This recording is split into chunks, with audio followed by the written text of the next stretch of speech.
뉴욕에 있을 때 무료로 머리를 자른 적이 있습니다. 미용사가 학생에게 시범을 보여주거나 미용 수업을 받는 학생의 연습을 위해 무료로 머리를 잘라주었습니다. 미국 사람들이 부동산, 구인구직, 중고물품 판매 등에 주로 이용하는 크레이그스리스트라는 웹사이트에 가끔 무료 헤어컷 광고가 올라옵니다.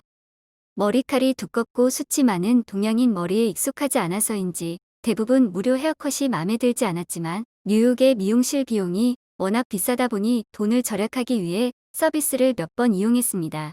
어느 날 무료 헤어컷 예약 시간에 늦어서 서둘러 전철을 타려는데 전철 출입구에서 표를 긁자 저스트 유즈드라고 오류가 났습니다.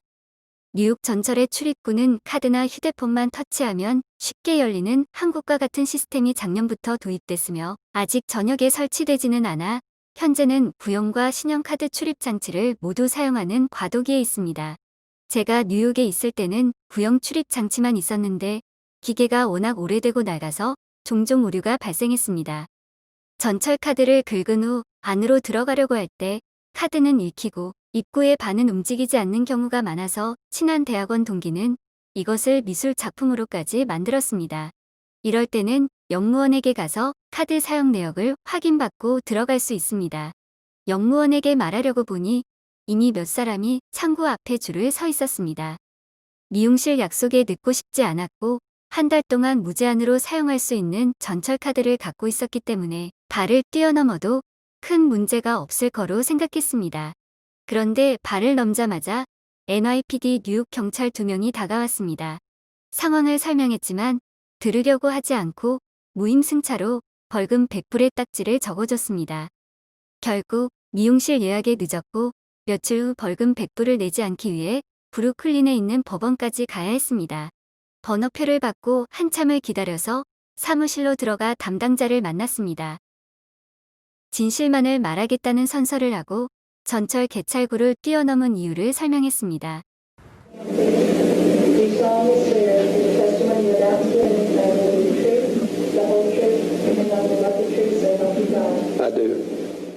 범죄자 취급을 받는 것 같아 기분이 좋지 않았습니다. 제가 가진 30일 무제한 전철 카드에 사용 내역을 제출하라고 했습니다. 뉴욕 도시교통공사에 연락해 카드 사용 내역을 받아 법원에 제출했습니다. 몇 분을 아끼려다 몇 시간을 낭비했습니다.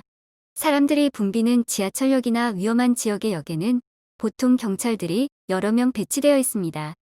사람이 많이 다니지 않는 역에도 가끔 무임승차하는 사람을 잡기 위해 경찰들이 숨어서 카메라로 개찰구를 지켜보기도 합니다. 한국에서도 미국에서도 무임승차는 하지 않는 게 좋을 것 같습니다. 뉴욕시 지하철은 전동차가 도착할 시간을 예고해주는 시스템이 없고 대부분의 역에 공중 화장실도 없으며 상당히 비위생적입니다. 철로에서 쥐들을 쉽게 볼 수 있습니다. 사람이 많이 없는 때에는 쥐가 승강장까지 올라오기도 합니다. 직접 본 적은 없지만 온라인에서는 쥐가 뉴욕 전동차 안까지 들어온 영상도 볼 수 있습니다. 여러 가지 이유로 지하철이 멈춰서서 한참을 전동차 안에 갇혀 있는 경우도 종종 있고 잦은 공사로 지하철 운행을 자주 중단하는 역도 있습니다. 지하철 라인 중 퀸즈와 브루클린을 다니는 G라인은 자주 보기가 힘들다고 해 고스트의 G를 따서 G라인이라는 농담도 합니다. 그런데 지하철 기본 운임은 $2.75로 한국보다 2배 이상 비쌉니다. 뉴욕 지하철이 24시간 운행되기 때문에 기본 운임이 비쌀지도 모르겠습니다. 차라리 새벽에 3, 4시간 정도 지하철 운행을 하지 말고 역을 깨끗이 청소해주면 더 좋겠다는 생각도 해봤습니다. 우리나라 지하철이 희망장입니다. 시청해주셔서 감사해요. 구독, 좋아요, 알림 설정 부탁드립니다.